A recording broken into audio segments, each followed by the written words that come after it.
जय हिंद, वंदे मातरम। दोस्तों, स्वागत है आप सभी का हमारे यूट्यूब चैनल में। आज हम चर्चा करने वाले हैं नागरिकता अधिनियम संशोधन पर। नागरिकता हमारा भाग 2 में आता है। अब देखिए, नागरिकता अधिनियम क्या है और यह क्यों लाया गया। अब देखिए, हम जब भी कोई चीज़ बनाते हैं तो वो एक बार में ही परफेक्ट नहीं बन पाती है, इसलिए उसमें बाद में संशोधन यानी सुधार होते रहते हैं। अब देखिए, नागरिकता हमें 5 तरीके से मिलती है, यानी नागरिकता हमको 5 तरीके से मिल सकती है। वो कैसे, देखो, जन्म के आधार पर, वंश के आधार पर, पंजीकरण, देशीकरण, अर्जित भूमि। अब आगे देखते हैं, हम इन पांचों को एक डिटेल से समझते हैं।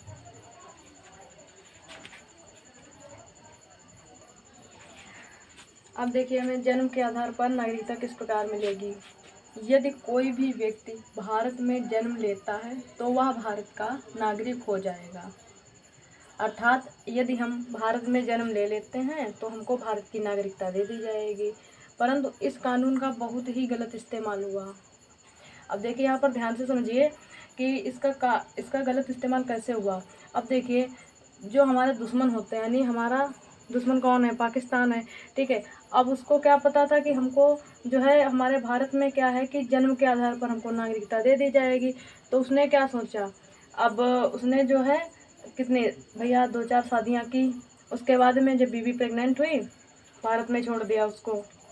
फिर भारत में तो बच्चा हो गया उसका, अब वो क्या हुआ, भारत का नागरिक हो गया। फिर अब जब वो बड़ा हुआ तो वो भारत के जैसा तो करेगा नहीं, क्योंकि उसकी मम्मी पापा जो हैं वो तो हैं पाकिस्तान के, यानी दुश्मन हैं। तो क्या करेगा, आगे चल के आतंकवादी हो जाएगा। तो क्या है, हमारे जो देश में आतंकवादी हैं वो कहीं और के नहीं हैं, हमारे देश के ही हैं, हमारे पड़ोसी हैं। कहते हैं कि घर का भेदी लंकड़ है। तो क्या है, हमारे यहाँ जो दुश्मन हमारे होते हैं ना, हमारे साथ ही रहते हैं और हमको पता नहीं चलता है। तो वो जो बच्चे होते हैं ना, वो धीरे धीरे बड़े होके आतंकवादी बन जाते हैं और वही हमारे देश को बर्बाद कर देते हैं। इसलिए अब देखो, इसमें भी संशोधन आगे हुआ। अब देखिए, इसमें पहला संशोधन 1986 ईस्वी में किया गया। तब कहा गया कि माता पिता दोनों में से कोई एक भारत का नागरिक होना चाहिए। देखो, जो कानून पहले बनाया गया कि कोई भी बच्चा यदि भारत में जन्म ले लेता है तो भारत का नागरिक हो जाएगा, लेकिन इसका गलत इस्तेमाल हुआ। फिर इसमें संशोधन किया गया, इसमें सुधार किया गया। उसमें क्या कहा गया कि अगर बच्चा है तो उसका पिता या माता कोई एक भारत का नागरिक होना चाहिए, तब उसको नागरिकता दी जाएगी जन्म के आधार पर।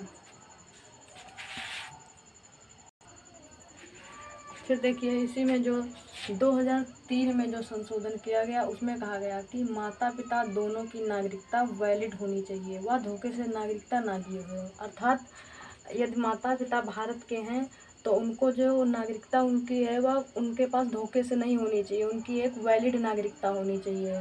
तभी वह भारत के नागरिक माने जाएंगे और तभी उनका जो बच्चा होगा वो भारत का नागरिक होगा। अब आगे देखिए, दूसरा क्या कहता है, वंश के आधार पर। अब देखिए, इसमें क्या लिखा गया है कि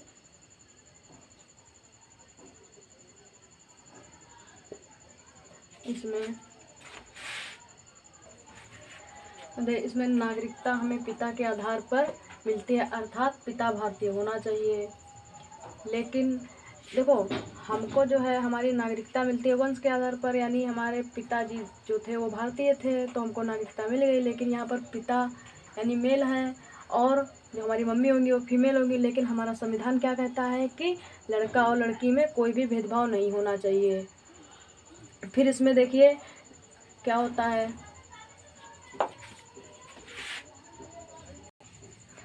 देखिए फिर 1955 में कहा गया था कि जो है हमारा वंश पिता के आधार पर गिना जाएगा। देखिए, जब हमारा नागरिकता अधिनियम संशोधन लागू किया गया था 1955 में, तब कहा गया था कि वंश जो है पिता के आधार पर गिना जाएगा। लेकिन हमारा संविधान जो कहता है कि लड़का और लड़की में कोई भेदभाव नहीं होगा।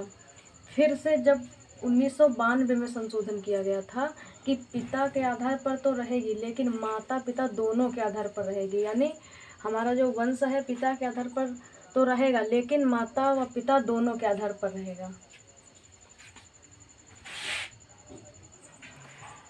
अब देखिए उदाहरण के लिए समझते हैं, यदि कोई औरत भारतीय है और उसका बच्चा पाकिस्तान का है, तो इनका जो बच्चा होगा वह वंश के आधार पर नागरिकता नहीं लेगा।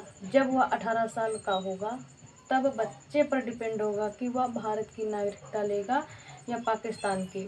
अब देखिए यहाँ पर जैसे कोई भी व्यक्ति, अगर कोई औरत है जो भारत की है और उसका जो पति है वो पाकिस्तान, यानी वो पाकिस्तान के लड़के से शादी कर ली, अब उनसे जो बच्चा होगा वह तो भारत में पैदा हुआ। अब जो पहला हमारा था जन्म के आधार पर नागरिकता मिलेगी, उसमें तो यही बताया गया कि जन्म के आधार पर वो भारत का नागरिक होगा। लेकिन नहीं, जब दूसरा कहा गया कि वंश के आधार पर, यानी उसका जो मम्मी थी वो तो हमारे भारत की थी, और इसमें ये भी लिखा गया था कि जो है माता या पिता कोई एक भारत का होना चाहिए। तो और यहाँ पर वंश जो है पिता के आधार पर गिना जाएगा। तो यहाँ पर इसलिए ये बताया गया है कि जब वह बच्चा 18 वर्ष का होगा तब उस बच्चे पर डिपेंड होगा कि वह भारत की नागरिकता लेगा या पाकिस्तान की। इसमें वह वंश के आधार पर नागरिकता नहीं ले सकता है। अब आगे देखिए तीसरा क्या कहता है, पंजीकरण द्वारा हमको नागरिकता मिलेगी। इसमें क्या होता है, देखिए विवाह 7 साल रहना, यानी कोई भी व्यक्ति यदि भारत में किसी लड़की से विवाह कर लेता है या फिर उसको जो है 7 साल रहना पड़ेगा वहाँ पे। ये नहीं कि विवाह कर लिया और वो भारत का नागरिक होगा, ऐसा नहीं। 7 साल भारत में रहने के बाद पंजीकरण फार्म भरो, फिर नागरिकता मिलेगी। यानी विवाह करने के बाद हमको 7 साल रहना पड़ेगा भारत में, उसके बाद में पंजीकरण, यानी यहाँ पे बताया गया पंजीकरण द्वारा हमको भारत की नागरिकता मिलेगी। तो पंजीकरण फार्म भरना पड़ेगा, फिर उसके बाद हम भारत के नागरिक हो जाएंगे।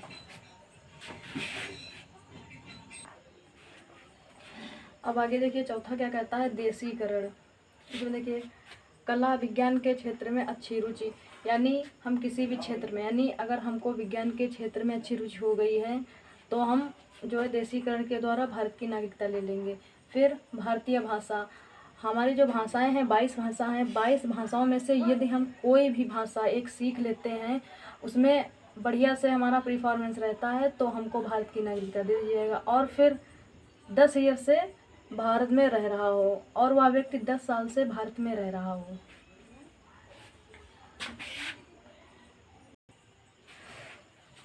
अब आगे देखते हैं नंबर 5, अर्जित भूमि।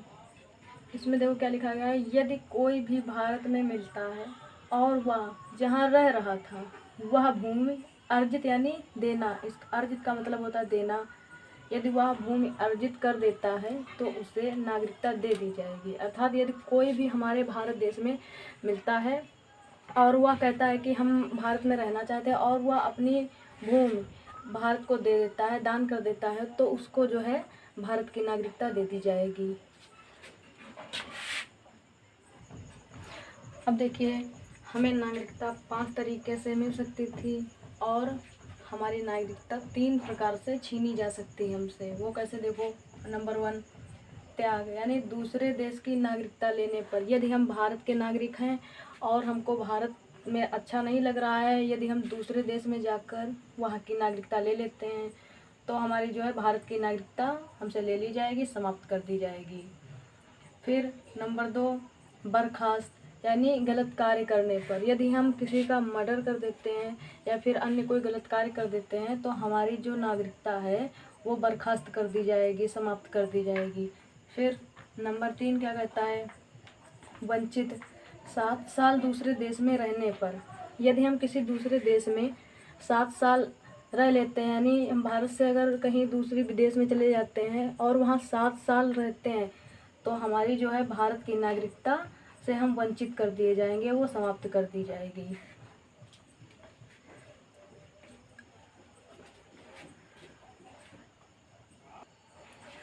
आई होप ये वीडियो आपको अच्छा लगा होगा। इसे ज़्यादा से ज़्यादा शेयर, लाइक और कमेंट कीजिए और सब्सक्राइब करना तो बिल्कुल भी ना भूलें, क्योंकि मैंने इसे बहुत ही सरल तरीके से समझाने की कोशिश की है और इसको बहुत शॉर्ट तरीका जो है आपको बताने की कोशिश की है।